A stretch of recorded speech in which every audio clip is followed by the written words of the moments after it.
Tollywood star heroine Samantha ప్రస్తుతం సినిమాలకు దూరంగా ఉంటున్న సంగతి తెలిసిందే. ఖుషీ మూవీ తర్వాత ఆమె తన ఆరోగ్యంపై పూర్తి శ్రద్ధ పెట్టింది. కొన్నాళ్లు అమెరికా, భూటాన్ దేశాల్లో మయోసైటిస్ వ్యాధికి చికిత్స తీసుకున్నారు. ఇక ఇప్పుడు విశ్రాంతి తీసుకుంటూ సోషల్ మీడియాలో యాక్టివ్గా ఉంటోంది.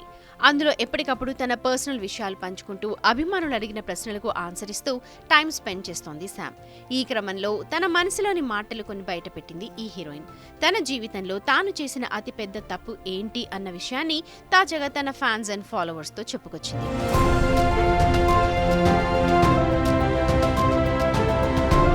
ఇటీవల బ్రాడ్కాస్ట్ ఛానల్లో అభిమానులతో ముచ్చటించిన శామ్ తన జీవితంలో చేసిన పొరపాటు గురించి చెప్పుకొచ్చింది. మీరు జీవితంలో నేర్చుకున్న పాఠం ఏంటి అని ఓ అభిమాని అడగ్గా, బహుశా జీవితంలో తాను చేసిన తప్పు ఏంటంటే తన సొంత ఇష్టాలను అయిష్టాలను అర్థం చేసుకోవడంలో ఫెయిల్ అయ్యాను అంటూ కాస్త ఎమోషనల్గా చెప్పారు శామ్. అంతేకాదు, దానికి వివరణ కూడా ఇచ్చారు. ఇంతకీ ఏం చెప్పారంటే, నేను నాతో ఉన్న భాగస్వామి ద్వారా ఎప్పుడూ ప్రభావితమయ్యాను. అత్యంత క్లిష్ట సమయాల్లో నేను నేర్చుకోవాల్సిన పాఠాలు ఉన్నాయని గుర్తించలేకపోయాను. అలా నేర్చుకోవడం నా వ్యక్తిగత ఎదుగుదలకు చాలా ముఖ్యమని అప్పుడు తెలుసుకోలేకపోయాను అంటూ ఓపెన్ అయింది శామ్. అయితే ప్రస్తుతం సమంత చేసిన ఈ ఎమోషనల్ కామెంట్స్ నెట్టింట తెగ వైరల్ అవుతున్నాయి.